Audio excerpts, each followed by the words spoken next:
quelques angoisses. C'est pas les miennes, hein. C'est celles de la profession. Ah, de nouveaux termes. Bah oui, domaine du socle, compétences travaillées, attendues de fin de cycle, champ d'apprentissage, etc.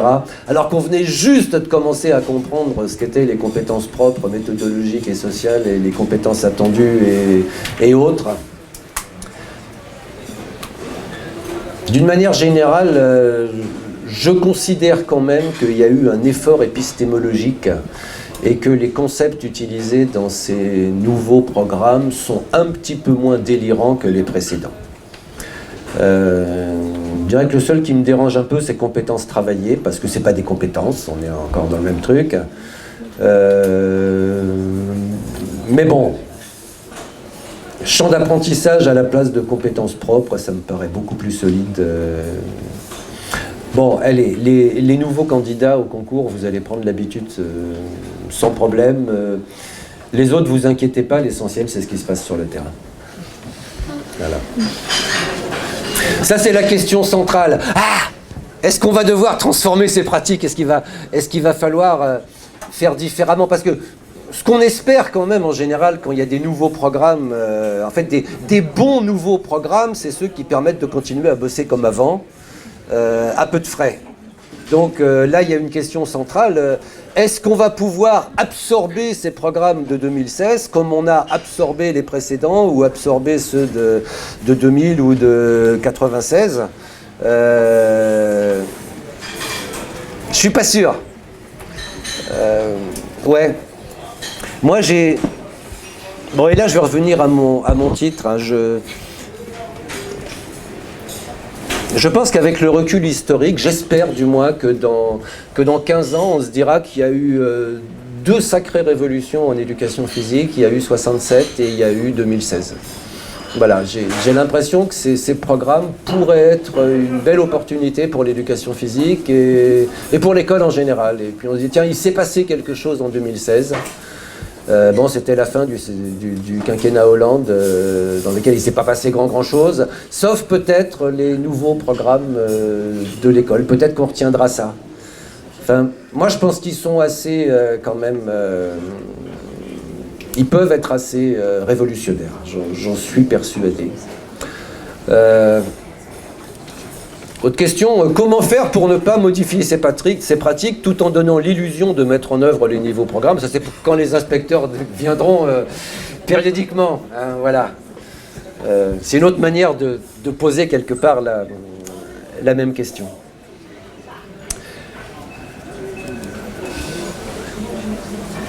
Alors, autre question, mais ça, je traiterai plutôt ça demain quand je verrai mes collègues du SNEP. La véritable PS a-t-elle encore sa place dans ces programmes? Ne devient-elle pas une éducation A?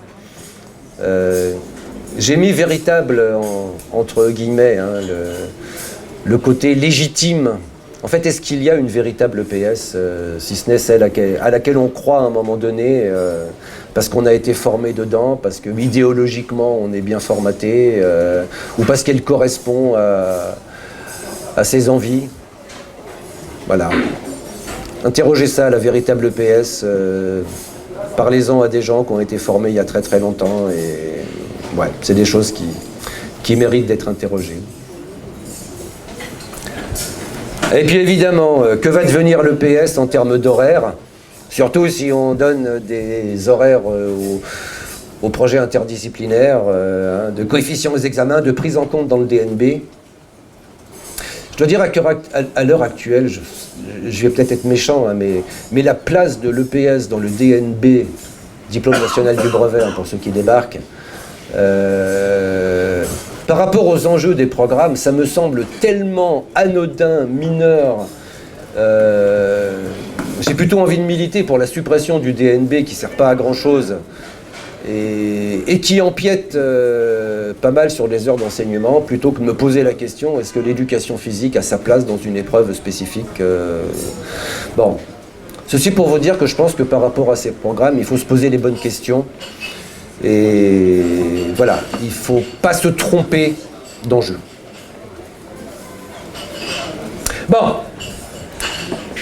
Alors maintenant, passons à la mise en œuvre des programmes. Pour l'instant, je vous ai beaucoup parlé des volets 1 et 2, on va passer au volet 3. Bon, première remarque, et là je dois dire que je n'adresse pas mes félicitations à ceux qui ont rédigé le volet 3.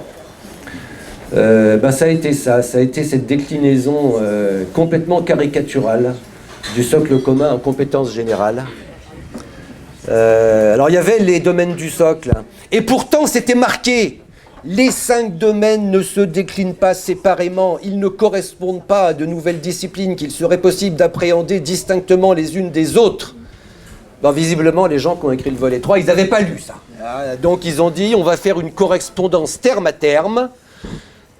En mathématiques, ça s'appelle une bijection. Donc des langages pour penser et communiquer, développer sa motricité et apprendre à s'exprimer avec son corps. Ouais. Des méthodes et des outils pour apprendre, s'approprier, seul ou à plusieurs, par la pratique, des méthodes ou outils pour apprendre. Ça s'appelle de la paraphrase, ça.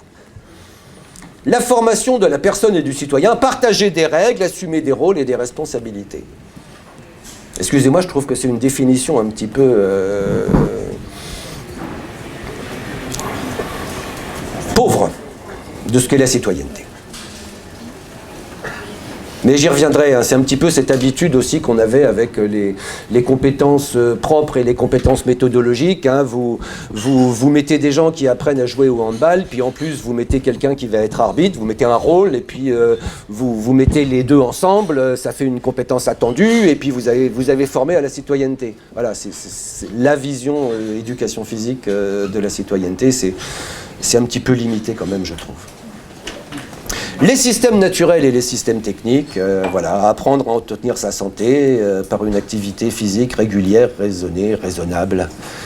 Je ne vois pas trop le rapport entre ce qu'il y a, à mon avis, dans le socle commun sur système naturel, système technique. Et puis les représentations du monde et l'activité humaine, voilà. S'approprier une culture physique, sportive et artistique pour construire progressivement un regard lucide sur le mode contemporain. Je ne suis pas persuadé qu'il suffit de se plonger dans la culture physique, sportive et artistique pour en ressortir avec un regard lucide sur le monde contemporain. J'ai l'impression que c'est des choses qui se construisent. Bon, bref, je ne comprends absolument pas pourquoi l'éducation physique s'est sentie obligée de faire cette correspondance terme à terme. Enfin si, j'ai quelques idées. Je vous en parlerai juste après. C'est la seule discipline qu'il a faite, hein. Il ne faut pas lire que les programmes de l'éducation physique. Il faut lire les programmes des autres disciplines.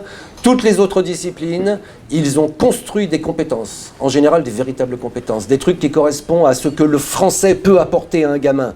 À ce que l'histoire géo peut apporter à un gamin. Et après, ils se sont posé la question, telle compétence travaillée, ça renvoie au domaine 1, 3, 4 du socle commun. En bloc. Telle autre compétence, ça renvoie à 2, 4, 5. Voilà. Mais... bon, il fallait être EPS pour réfléchir en termes « Ah, on a mis un domaine, alors on va mettre une compétence en face, et puis ça va être, voilà, ça va être du cloisonné. » Bon, mais il fallait pas lire que ça, il fallait lire aussi la phrase qu'il y avait en dessous. Bon, vous avez remarqué quand même quelque part que l'éducation physique, depuis qu'elle existe, elle a toujours fonctionné avec des classifications. Voilà. On a eu toutes les classifications possibles. Vous remontez à Hébert, les familles de mouvements naturels, les classifications des qualités physiques avec Belin Ducoteau. Puis dès qu'on a commencé à s'intéresser au sport, on a eu toute une myriade de classifications culturelles. La classification de Pierre Parlebas, je l'adore celle-là. Et puis, dans les textes récents, les domaines d'action, les compétences propres, voilà.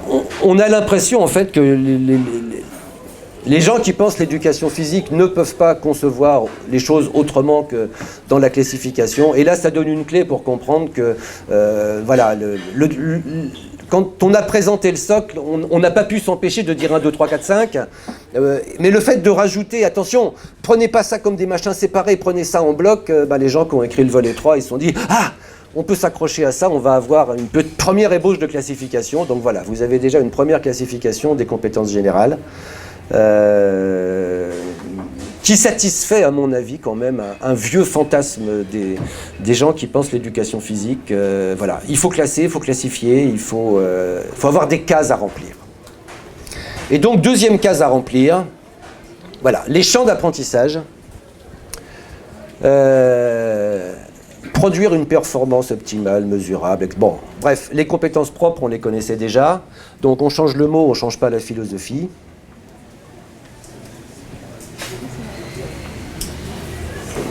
Qu'est-ce qu'on peut en dire?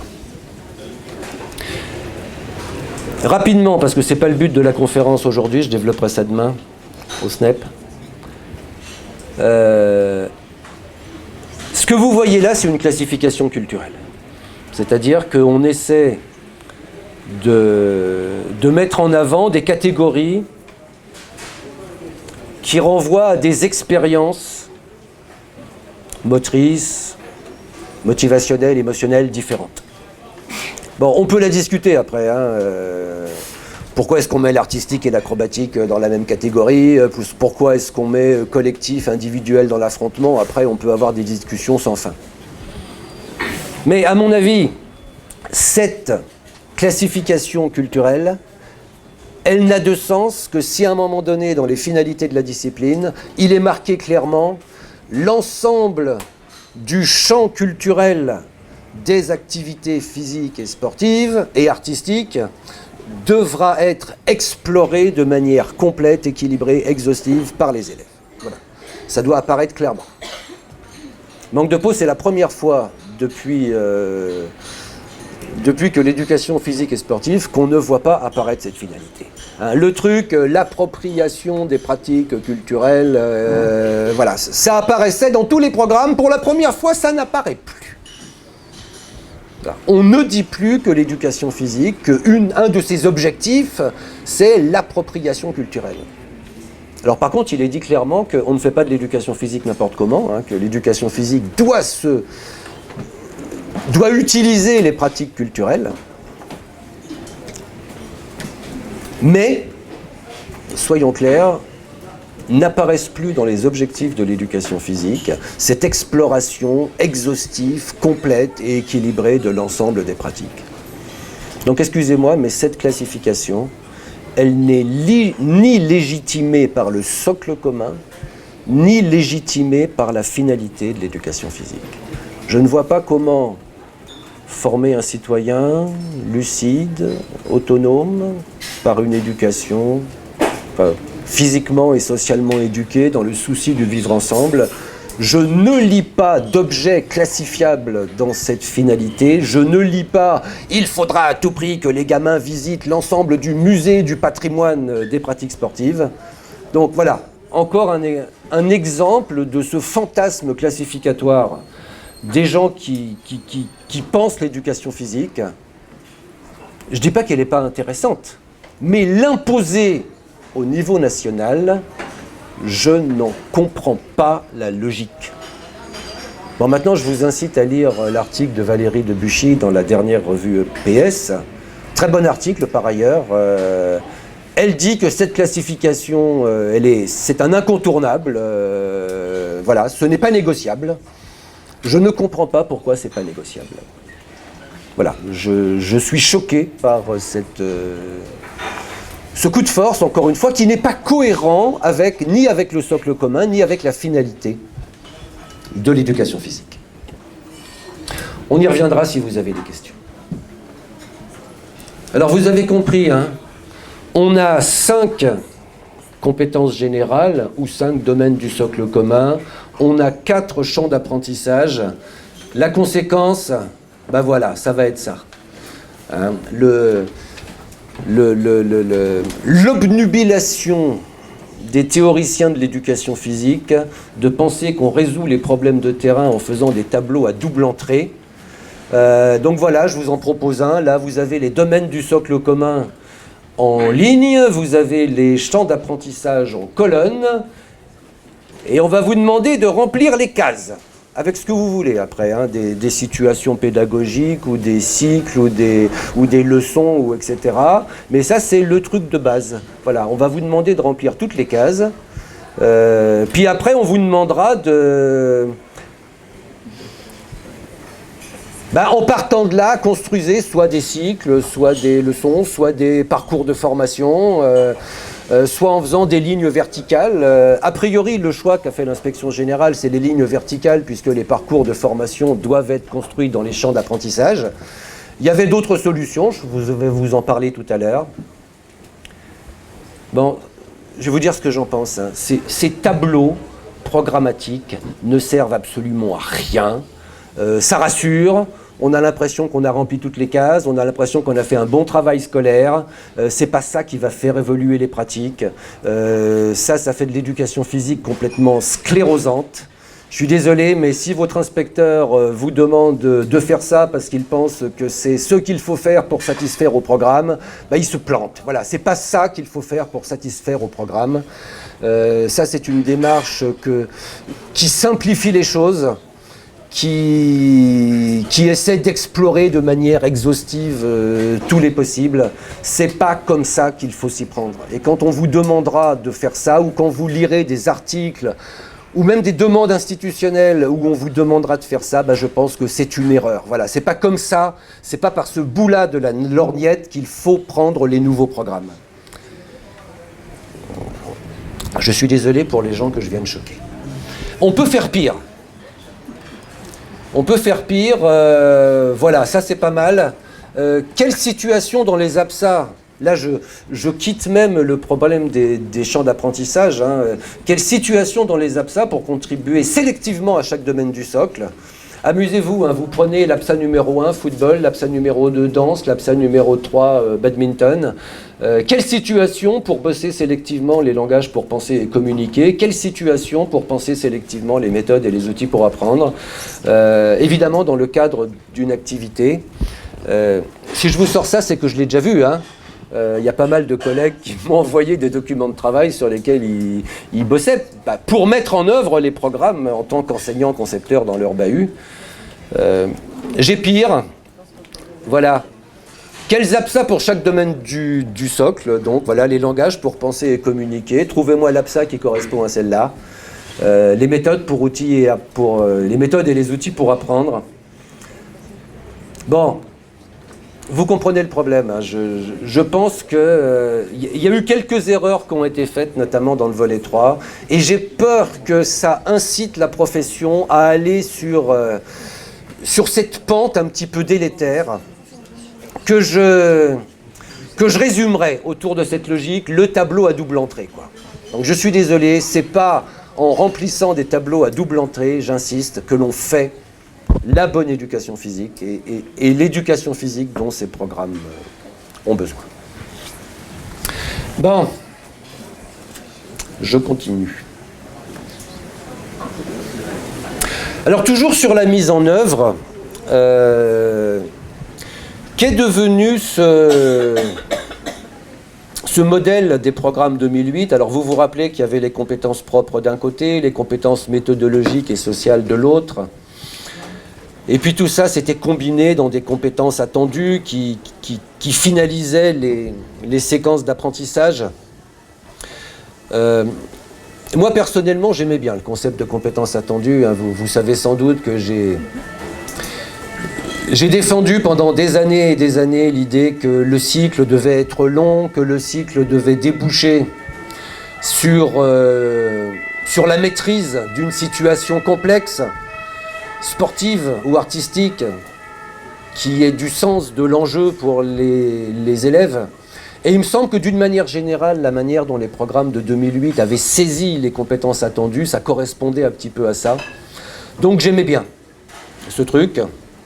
Bon, même si le fait que souvent on ait une addition un petit peu artificielle entre les compétences propres, où là on sentait qu'il y avait le cœur du métier de l'enseignant d'éducation physique. Hein. C'était du 2 contre 1, c'était du débordement, ou c'était des habiletés gymniques, ou du savoir nager, des machins sérieux. Hein. Puis à côté, il y avait des rôles de parade, d'arbitrage, d'observation.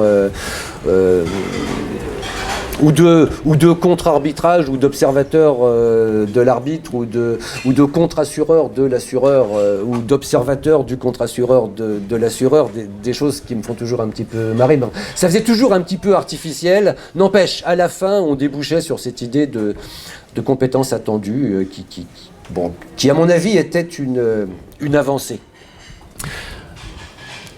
Bon, là, pareil, je dois dire que là, c'est plus dans le volet 3, c'est dans les ressources d'accompagnement. Je suis un petit peu gêné. Voilà. Pour chacun des 4 champs d'apprentissage, on retrouve des attendus de fin de cycle moteur. Donc, par exemple, j'ai pris dans le domaine faire un déplacement dans un milieu incertain. Donc, des attendus de fin de cycle moteur, réaliser un déplacement planifié dans un milieu naturel, aménagé ou artificiellement recréé, plus ou moins connu, gérer ses ressources pour réaliser en totalité un parcours sécurisé. Et puis, des attendus méthodologiques et sociaux, assurer la sécurité de son camarade, faire respecter les règles de sécurité.